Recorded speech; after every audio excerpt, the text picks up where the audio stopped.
Hello ma'am, what do you eat? Hello ma'am, आप क्या खाते हो? हेलो मैम, अपनी खान की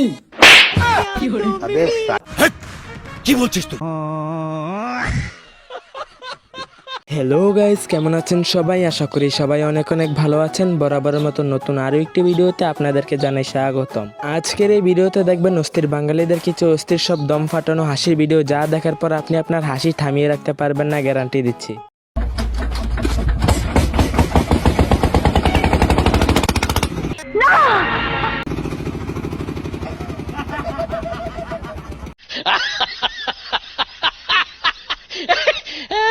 তো গাইস, আজকের এই ভিডিওটা অনেক ইন্টারেস্টিং হতে যাচ্ছে, তাই সম্পূর্ণ ভিডিওটা না টেনে দেখার জন্য অনুরোধ রইল। আর যদি আমাদের চ্যানেলে নতুন হয়ে থাকুন তাহলে সাবস্ক্রাইব করতে ভুলবেন না। তো আজেরা বকবক না করে জলদি ভিডিওটি শুরু করি।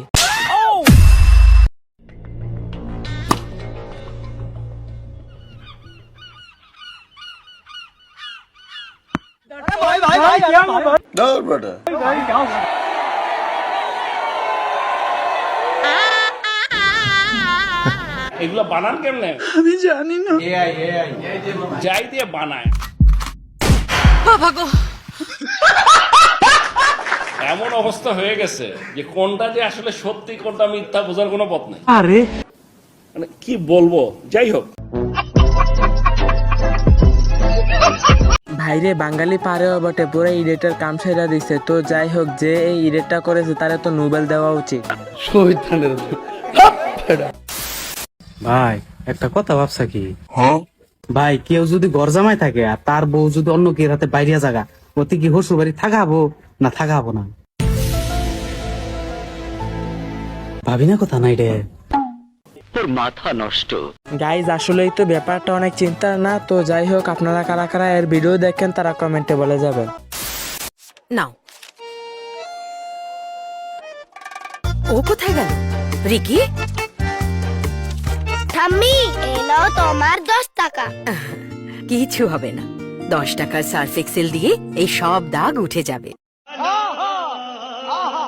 ತೆಗೆಯೋದು easy. Surf Excel easy wash. ಇದರ 10 ಕೈಗಳ ಶಕ್ತಿ ಇಂಥ ಕಠಿಣ ಕಲೆ ತೆಗೆಯುವುದನ್ನು ಮಾಡಿದೆ ಈಸಿ. Surf Excel easy. ಅಜ್ಜಿ, ಕಲೆ ಹೋಗಿಲ್ಲ. अबे साले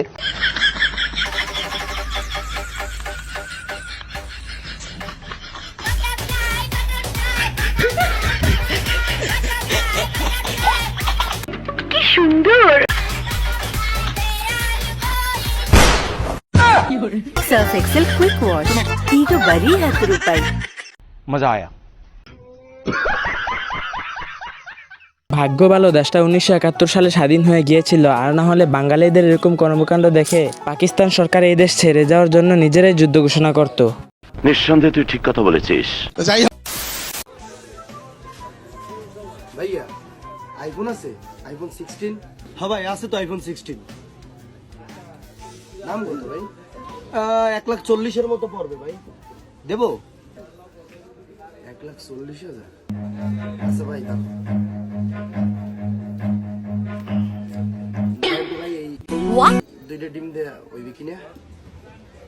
2টা ডিম না ভাই, 2টা ডিম হইবে না ভাই, আর 2টা ডিম দিলে হলে আপনার চেষ্টা করে দেখতে পারি। কি তোরটা ভাই বাইর কর, তোরটা বাইর কর, বাইর কর, বাইর কর। কি মানুষ রে বাবা, ছি।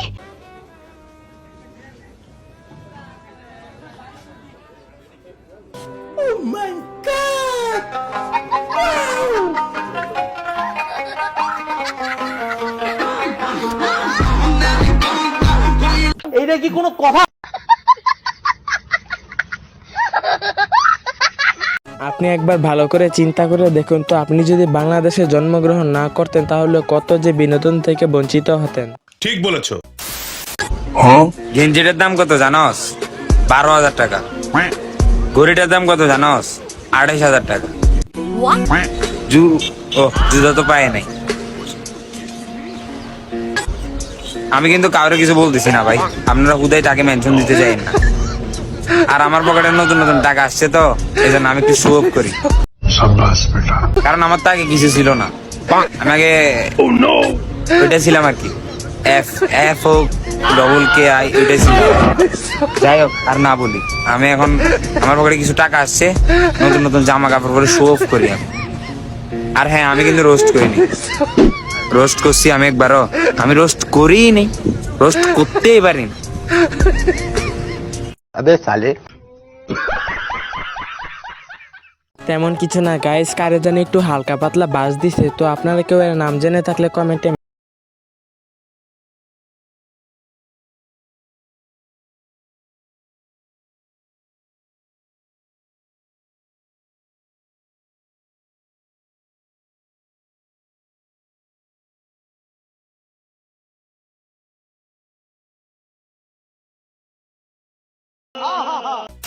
বন্ধুরা বরাবরের মতো আজকেও বিদায় নিচ্ছি। ভিডিওটি ভালো লাগে থাকলে লাইক কমেন্ট শেয়ার এবং সাবস্ক্রাইব করবেন। আজকের মতো এখানেই শেষ করছি, দেখা হবে পরবর্তী ভিডিওতে ইনশাল্লাহ।